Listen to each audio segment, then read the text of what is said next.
Bismillahirrahmanirrahim. Assalamualaikum warahmatullahi wabarakatuh. Halo anak-anak, apa kabar pada hari ini? Semoga anak-anak dalam keadaan sehat walafiat ya. Amin. Alhamdulillah, pada pekan hari ini masih bisa bertemu kembali bersama Ustazah Fitri dalam pelajaran ilmu pengetahuan sosial. Nah, anak-anak, sebelum kita memulai pembelajaran, alangkah baiknya kita berdoa terlebih dahulu ya, agar Allah memberikan kemudahan untuk belajar pada hari ini. Yuk kita berdoa. Sikap berdoa, tangannya diangkat, kepalanya ditundukkan. Doa sebelum belajar. Bismillahirrahmanirrahim. Rabbi zidni ilman warzuqni fahman. Amin. Alhamdulillah, teman-teman sudah berdoa bersama. Semoga Allah memberikan kemudahan untuk belajar pekan hari ini. Nah, teman-teman, pada pekan hari ini kita masih di tema 8 ya, tentang lingkungan sahabat kita. Tapi kita sudah masuk kepada subtema 3, yaitu tentang usaha pelestarian lingkungan pada muatan pelajaran ilmu pengetahuan sosial. Nah, selanjutnya di sini Ustazah akan menyampaikan terkait tentang aturan pembelajaran IPS. Yang pertama, aturannya yaitu pastikan fokus dalam mengikuti pembelajaran dan bertanggung jawab dengan proyek yang telah ditugaskan. Yang kedua, pastikan bekerja sampai tuntas. Yang ketiga, pastikan melapor pekerjaan yang telah dituntaskan. Dan yang terakhir, aturan pembelajaran IPS yaitu pastikan bertanya jika belum memahami materi dan pengerjaan proyeknya. Nah, 4 poin inilah terkait aturan pembelajaran IPS. Nah, selanjutnya di sini ada lagu tema teman-teman, yaitu tentang Risaku. Nah, sebelum ibu menyampaikan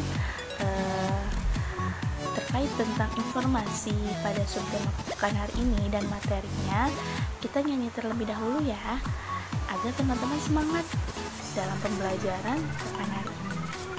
Yuk kita bernyanyi bersama-sama. Kita mulai ya. 1, 2, 3. Desaku yang ku cinta, pujaan hatiku, tempat ayah dan bunda, dan handai taulanku, tak mudah ku lupakan, tak mudah bercerai, selalu ku rindukan desaku yang permai. Alhamdulillah, teman-teman sudah bernyanyi bersama Ustazah. Semoga teman-teman tetap semangat dan tetap mengikuti informasi yang Ustazah sampaikan ya dalam pembelajaran hari ini. Nah, selanjutnya di sini Ustazah akan menyampaikan terlebih dahulu terkait subtemanya ya teman-teman, tentang usaha pelestarian lingkungan, di mana pelestarian lingkungan hidup adalah serangkaian upaya untuk melindungi kemampuan lingkungan hidup terhadap tekanan perubahan dan dampak negatif yang ditimbulkan oleh berbagai fenomena agar tetap mampu mendukung kehidupan makhluk hidup. Nah, lingkungan hidup tidak saja bersifat fisik, yaitu seperti apa sih sifat fisik itu? Seperti tanah, udara, air, cuaca, dan sebagainya. Namun dapat juga berupa sebagian itu dengan adanya lingkungan sosial. Nah, lingkungan sosial ini meliputi antara lain semua faktor atau kondisi di dalam masyarakat yang dapat menimbulkan pengaruh atau perubahan sosiologisnya. Maksudnya itu secara kesosialisasiannya ya teman-teman. Nah, misalnya seperti ekonomi, politik, dan sosial budaya. Selanjutnya ada juga terkait tentang upaya-upaya dalam pelestarian lingkungan yang dapat bertahan hidup dan dapat dinikmati oleh generasi yang akan datang, yaitu sebagai berikut. Yang pertama ada upaya pelestarian hutan, yang kedua upaya pelestarian keanekaragaman hayati, yang ketiga upaya pelestarian tanah dan sumber daya air, yang keempat upaya pelestarian sumber daya udara, dan yang terakhir itu ada terkait tentang upaya pelestarian sumber daya laut. Nah, itulah upaya-upaya pelestarian lingkungan yang dapat bertahan hidup dan dapat dinikmati oleh kita sendiri dan untuk generasi yang akan datang. Nah, teman-teman, itu terkait informasi pada subtema pekan hari ini. Selanjutnya, di sini saya akan langsung menyampaikan informasi terkait materi IPS pada pekan hari ini, yaitu tentang pengaruh kegiatan ekonomi terhadap kehidupan kesejahteraan masyarakat. Nah, yang pertama di sini, dalam kehidupan sehari-hari kita tidak bisa lepas dari kegiatan ekonomi. Nah, teman-teman ada yang tahu kegiatan ekonomi itu apa? Jadi, kegiatan ekonomi adalah setiap kegiatan yang melibatkan uang atau pertukaran produk, di mana kegiatan ekonomi ini bisa meliputi dengan kegiatan produksi, distribusi, dan konsumsi. Nah, ketiga kegiatan ekonomi ini saling berkaitan satu sama lain, di mana satu kegiatan ekonomi jika ada terhambat maka akan berpengaruh kepada kegiatan ekonomi yang lainnya. Nah, itu tentang pengertian terkait tentang kegiatan ekonomi, dan kegiatan ekonomi itu meliputi apa saja. Nah, selanjutnya kita cari tahu yuk satu persatu tentang kegiatan ekonomi. Nah, yang pertama di sini ada tentang produksi. Apakah sebelumnya teman-teman sudah pernah mendengar produksi itu apa? Contohnya seperti apa? Jika teman-teman belum, mari kita belajar bersama-sama ya, teman-teman. Nah, di sini ada pengertian terkait tentang produksi, di mana produksi adalah kegiatan yang dikerjakan untuk menambah nilai guna suatu benda atau menciptakan benda baru sehingga lebih bermanfaat dan memenuhi kebutuhannya. Nah, selanjutnya orang yang melakukan kegiatan produksi ini disebut dengan produsen. Jadi kalau misalkan contohnya seperti ustazah sedang melakukan kegiatan produksi, berarti ustazah ini bisa disebut sebagai produsen ya. Nah, kalau untuk mengetahui barangnya, maka itu disebutnya produksi. Nah, lanjut ya teman-teman. Kegiatan produksi sangat berpengaruh terhadap kesejahteraan pemilik sumber daya ekonomi dan produsennya. Contohnya seperti apa sih di sini? Contohnya seperti mengolah susu menjadi keju dan susu bubuk. Yang kedua, contohnya mengolah daging ayam menjadi nugget. Dan yang terakhir, pabrik kertas memproduksi buku. Nah, itu contoh terkait tentang kegiatan produksi. Nah, teman-teman, setiap masyarakat dalam melakukan produksi pasti membutuhkan bahan-bahan. Nah, bahan-bahan yang dibutuhkan oleh masyarakat tersebut untuk memproduksinya yaitu dengan adanya sumber daya ekonomi. Nah, kita cari tahu yuk sumber daya ekonomi itu apa. Nah, di sini pengertiannya, sumber daya ekonomi adalah barang atau jasa yang dapat memberikan manfaat atau keuntungan, di mana sumber daya ekonomi ini dapat berasal dari SDA dan SDM. Tahu singkatan SDA dan SDM itu apa? Ya, benar. SDA yaitu sumber daya alam, sedangkan SDM adalah sumber daya manusia. Nah, selanjutnya yaitu pendapatan yang diperoleh dari kegiatan produksi ini dapat digunakan untuk menjaga kelangsungan usaha dan memenuhi kebutuhan hidup. Hal ini dapat dilakukan untuk mengupayakan pencapaian kemakmuran kehidupan masyarakat. Nah, teman-teman, itu terkait tentang kegiatan ekonomi produksi. Nah, selanjutnya yang kedua itu ada tentang distribusi.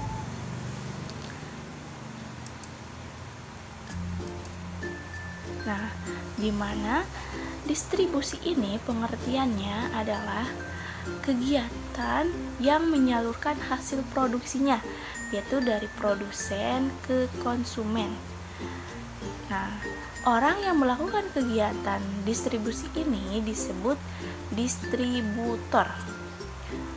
Nah, selanjutnya untuk kelancaran distribusi barang membutuhkan sarana transportasi dan jalan yang memadai. Nah, tujuannya agar hasil produksi yang sudah kita produksi itu dapat segera sampai kepada konsumen dengan cepat, sehingga kebutuhan konsumen itu akan segera terpenuhi. Nah, pelaku kegiatan dari distribusi yaitu seperti berikut. Yang pertama ada pedagang besar atau juga bisa disebut dengan agen tunggal. Ada pedagang menengah atau juga bisa disebut dengan grosir. Yang ketiga ada pedagang eceran, bisa juga disebut dengan pengecer atau toko. Nah, juga bisa juga seperti importir dan eksportir. Itu terkait tentang pelaku kegiatan distribusi yang menyalurkan barang-barangnya ke konsumen ya. Nah, selanjutnya contoh kegiatan distribusi yaitu seperti pengiriman susu dari peternakan sapi perah ke pabrik susu. Yang kedua, contohnya pengiriman hasil produksi makanan ringan ke agen-agen atau ke toko yang kecil-kecil. Dan yang terakhir yaitu contoh dari kegiatan distribusi adalah pengiriman hasil pertanian, bisa langsung mengirim ke pasar. Nah, ini kegiatan ekonomi yang kedua tentang distribusi.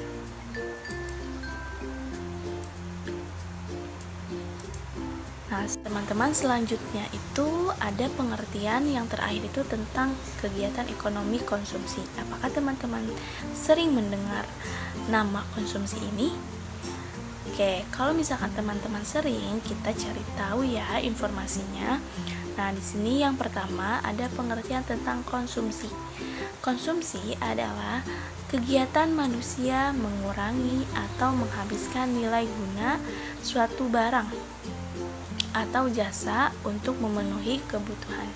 Maksudnya, konsumsi ini adalah kegiatan manusia yang dapat menghabiskan bahan-bahan yang kita punya, baik itu barang ataupun jasa untuk memenuhi kebutuhan hidupnya. Nah, orang yang melakukan kegiatan konsumsi ini disebut konsumen. Nah, untuk mengkonsumsi barang atau jasa, masyarakat mengeluarkan pengorbanannya tertentu, yaitu pengorbanannya dapat berupa uang atau waktu. Nah, selanjutnya tingginya konsumsi masyarakat mencerminkan tingkat kemakmuran masyarakat. Nah, contoh dari kegiatan konsumsi ini yaitu seperti ketika kita saat beristirahat, maka kita akan membeli suatu jajanan di kantin sekolah. Terus bisa juga seperti memakai pakaian atau baju untuk melindungi tubuh. Selanjutnya contoh yang lain yaitu saat pagi hari keluargaku makan bersama, di mana makanan tersebut berarti yang sudah kita beli dan kita itu akan mengkonsumsinya, seperti itu. Nah, selanjutnya itu ada terkait tentang faktor-faktor yang mempengaruhi konsumsi seseorang. Ya. Di antaranya yang pertama, kemampuan dalam membeli barang dan jasa. Maksudnya di sini adalah dalam setiap membeli barang dan jasa, kita harus tahu terlebih dahulu teman-teman, apakah kita mampu membeli barang dan jasa tersebut sesuai keuangannya atau tidak.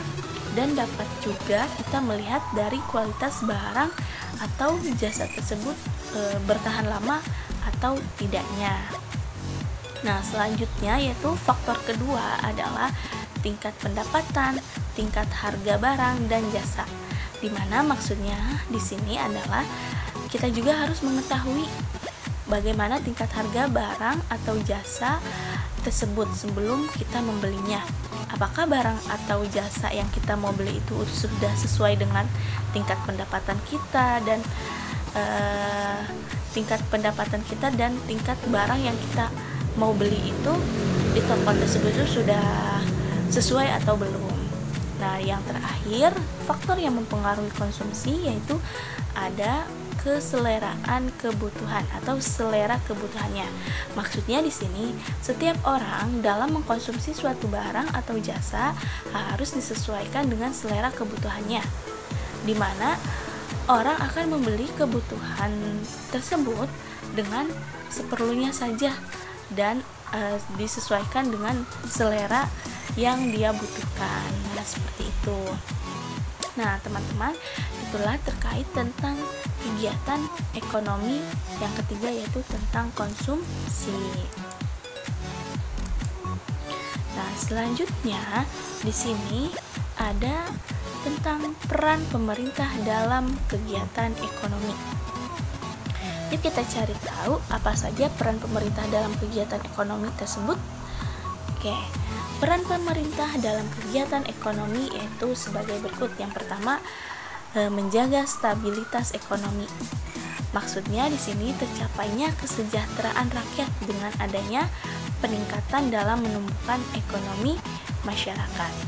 Yang kedua, pengaturan dan pengawasan kegiatan ekonomi, di mana pemerintah ini yang mengatur dan mengawasi semua kegiatan ekonomi yang dibutuhkan oleh masyarakat. Begitu. Nah, selanjutnya yang terakhir, menyediakan barang dan jasa yang diperlukan masyarakat. Maksudnya yaitu pemerintah pun menyediakan barang dan jasa yang diperlukan oleh masyarakat.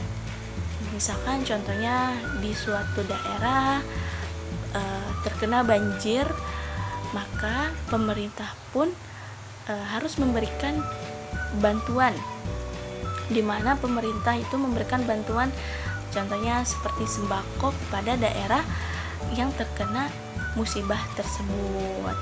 Nah, itu 3 poin terkait peran pemerintah dalam kegiatan ekonomi. Nah, teman-teman, setelah teman-teman mengetahui informasi tentang kegiatan ekonomi dan macam-macam kegiatan ekonomi itu apa saja serta peran pemerintah dalam ekonomi, maka kita selanjutnya di sini dapat kesimpulannya, yaitu kesimpulan dari informasi yang sudah Ustazah sampaikan, yaitu yang pertama, kegiatan ekonomi ini meliputi 3 kegiatan, yaitu ada produksi, distribusi, dan konsumsi. Kegiatan ini saling berkaitan satu sama lain. Nah, jika salah satu kegiatan ekonomi terhambat, maka akan mempengaruhi dengan kegiatan ekonomi yang lainnya. Nah, teman-teman, itulah tadi terkait tentang kesimpulan pada pembelajaran materi IPS pekan hari ini. Nah, selanjutnya di sini untuk proyek di tema 8 subtema 3, yaitu proyeknya adalah identifikasilah orang-orang yang diuntungkan dari setiap usaha dalam berbagai kegiatan produksi dan distribusi yang ada di lingkungan sekitarmu. Nah, contohnya di sini ada tabel, yaitu ada nomor kegiatan, jenis orang yang diuntungkan, dan keuntungan yang diperoleh. Nah, di sini Ustazah mencontohkan satu ya, teman-teman. Contohnya seperti nomor 1 ini kegiatannya tentang pabrik kerupuk. Nah, pabrik kerupuk ini termasuk ke jenis apa? Produksi atau distribusi. Ternyata di sini masuk kepada produksi. Nah, orang yang diuntungkannya yaitu masyarakat yang suka makan kerupuk. Tetapi keuntungan yang diperoleh dari jenis produksi ini makannya lebih lahap. Nah, ini salah satu contoh terkait proyek pada pekan hari ini di tema 8 subtema 3. Nah, selanjutnya alhamdulillah teman-teman, penyampaian informasi yang Ustazah sampaikan sudah tuntas. Terima kasih teman-teman sudah menyimaknya. Pastikan nanti teman-teman membaca kembali materi yang sudah Ustazah sampaikan ya di lembaran materi yang teman-teman sudah punya. Kalau begitu kita tutup pembelajaran pada pekan hari ini dengan membaca hamdalah bersama-sama ya teman-teman. Sikap berdoa, tangannya diangkat, kepalanya ditundukkan, membaca hamdalah bersama-sama. Alhamdulillahirabbil alamin. Segala puji bagi Allah Tuhan semesta alam. Amin. Cukup sekian informasi dari Ustazah Fitri terkait pembelajaran IPS. Mohon maaf apabila ada kekurangan. Cukup sekian dari Ustazah, kurang lebihnya wassalamualaikum warahmatullahi wabarakatuh. Sampai bertemu kembali di pekan depan.